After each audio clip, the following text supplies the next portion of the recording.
नम्र विनंती आहे की त्यांनी सगळ्यांनी या मेजवानीचा आस्वाद घेऊन या सकाळी पहाटे 6:30 वाजता दिवाळी पहाटला हजर राहून स्वामींच्या कार्यक्रमाची आपण रंगत आणि शोभा वाढवावी. मी तुम्हाला सगळ्यांना आवर्जून नम्र विनंती करत असतानाच एक स्वामी भक्त की त्याला इच्छा झाली होती की त्यांना स्वतःच्या हाताने स्वामींना कंदील बनवून द्यायचा होता.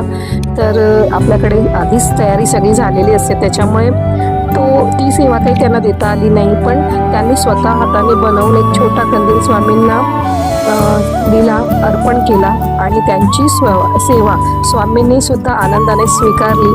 आणि तो कंदील आपण नक्कीच मठाच्या परिसरात लावणार आहोत. आणि सुंदर होता, म्हणजे खरोखरच त्यांनी, आणि तो हाताने, म्हणजे हा कंदील बनवण्यासाठी खूप कष्ट लागतं असे आपले स्वामी भक्त स्वामी सेवेकरांनी मला